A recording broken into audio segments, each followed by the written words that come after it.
معاشروں میں نا انصاف کا جنازہ نکل جاتا ہے، جب لوگوں کو ڈر نہیں رہتا، خوف نہیں رہتا، اور پریشانیاں فرسٹریشن انسان کو چاروں طرف سے گھیر لیتی ہیں،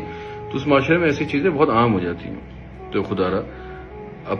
آپ کسی بھی دوست سے کسی سے بحث کرنے کی ضرورت نہیں ہے، کسی کے کوئی سیاسی تنازعات ہیں، آپ کوئی نظریات ہیں، اس کو رہنے دو، آپ کے جو نظریات ہیں اپنے تک رکھیں۔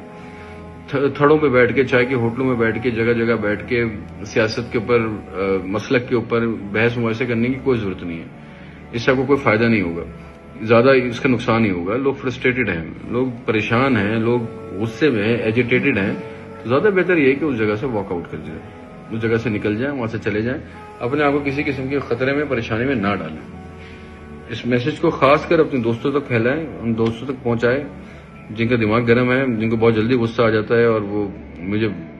ہمارے درمیان ایسے دوست لازمی ہوتے ہیں نا جو کہتے ہیں جی مجھے بڑا غصہ آتا ہے، میری برداشت نہیں ہے، ان کو بھیجیں کہ ان کو سمجھائیں کہ زندگیاں بہت بہت بہت قیمتی ہیں، اللہ تعالیٰ نے بہت بڑے مقصد کے لیے اور بہت بہتر کاموں کے لیے ہمیں پیدا کیا ہے، یہ چھوٹے چھوٹے پھڈے فساد میں تھڑوں میں بیٹھ کے لڑنے سے اور ان سب چیزوں کے لیے ہمیں نہیں بنایا۔ تو آپ اگنور کریں، واک آؤٹ کریں،